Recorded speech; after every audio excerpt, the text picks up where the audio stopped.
Bonjour, monsieur et dames, c'est Gerhard Schwantner de Selling Power TV à Washington. Aujourd'hui, nous allons passer quelques minutes avec David Laroche, le motivateur le plus connu en France. Bonjour David. Bonjour à toi et merci pour l'interview. Alors, pour commencer, quel est ton but? Alors, j'en ai plusieurs, mais je crois que si je devais le dire en une phrase, c'est d'aider les personnes à croire que leur rêve, c'est possible pour eux maintenant et tout de suite. Et pour ça, il faut agir tout de suite. David, comment est-ce qu'on peut faire pour franchir les gaps entre ce qu'on a maintenant et de ce qu'on rêve dans le futur? Alors, je crois que la première étape, c'est effectivement, comme tu l'as dit, de définir ce qu'on veut dans le futur. Ça, c'est déjà une bonne chose. Ça va nous donner une direction, c'est-à-dire là où je vais devoir agir. Et une fois que je sais là où je vais agir, c'est la question que je vais me poser, c'est qu'est-ce que je peux faire aujourd'hui pour commencer ce chemin? Qu'est-ce que je peux faire comme action dès aujourd'hui pour y aller? Oui, alors, comment est-ce qu'on peut aborder la progression de nos premiers pas?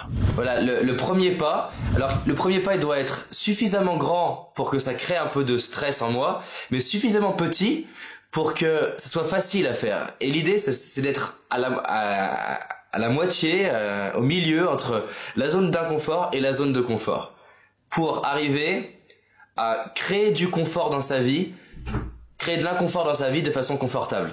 Et du coup, par petits pas, on va pouvoir progresser. Et ce qui est très intéressant avec les petits pas, c'est que le petit pas, il est petit pas dans le sens que l'inconfort est le même à chaque fois, mais la taille du pas est de plus en plus grand. Et du coup, les résultats sont de plus en plus grands parce que le petit pas qu'on fera dans un an correspond à quelque chose d'extrêmement grand aujourd'hui.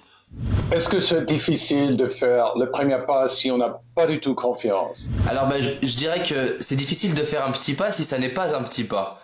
Dans tous les cas, il y aura de l'inconfort, mais si le rêve m'inspire beaucoup, c'est-à-dire que le pourquoi, le why, le why est très grand, et ben je vais me dire ce truc il est tellement petit que je vais le faire. Et donc l'idée c'est que si je passe jamais à l'action, si je suis timide, si j'ai un manque de confiance en moi, de me dire vraiment quelle est la toute petite chose que je peux faire, mais pas dans 2 ans, dans aujourd'hui, maximum 7 jours, parce qu'au moins après ça, je vais pouvoir célébrer, me dire yes, je l'ai fait, j'ai avancé. Aussi David, c'est une vidéo que tu as fait dans le métro à Lyon, où tu es entré dans le métro avec un mégaphone et un message positif. De Paris, à Paris, j'ai lu un journal qui disait que la France est le pays le plus négatif d'Europe. Vous croyez pas trop? J'aimerais savoir qui ici est négatif. Apparemment personne, alors j'ai juste un message à délivrer.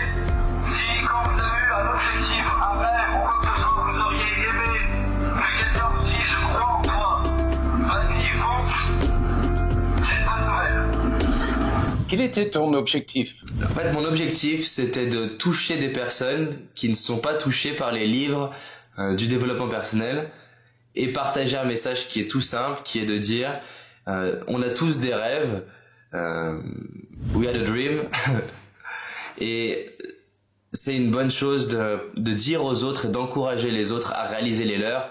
Parce que si on devient cette personne qui aide les autres à réaliser leurs rêves, non seulement ça donne du sens à notre vie, et en plus de ça, il y a des grandes chances que les autres nous aident à réaliser les nôtres. Donc tout le monde va gagner si nous nous engageons dans un effort de cultiver notre intelligence collective.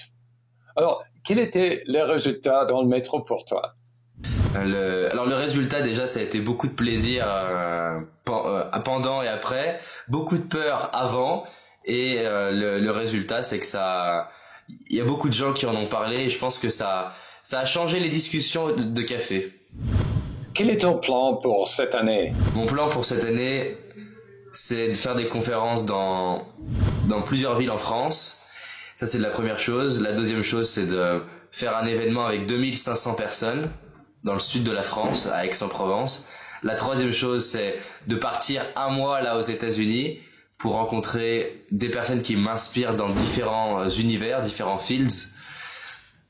Et l'étape d'après, c'est d'aller faire des conférences en anglais. Et c'est pour ça que je suis très content de faire la partie anglaise aussi. qu'au fur et à mesure des vidéos, on puisse voir que c'est possible de progresser et qu'on peut réaliser un rêve en partant de zéro, qui est par exemple d'avoir 400 personnes à New York en février 2014. Quel est ton message pour des jeunes en France aujourd'hui? Mon message, il est vraiment de dire, vous pouvez y arriver, c'est possible pour vous. Vous pouvez réaliser vos rêves et ça commence vraiment maintenant, c'est-à-dire qu'en le faisant maintenant, on va encore plus vous aider. Et j'aime bien leur dire que si la vie aide les gens qui s'aident eux-mêmes, si vous vous aidez, on va encore plus vous aider. Et si vous le faites jeune, eh ben, vous allez encore plus sortir du lot et on va encore plus avoir envie de vous aider. Et plus vous le faites jeune, plus ça va s'accélérer.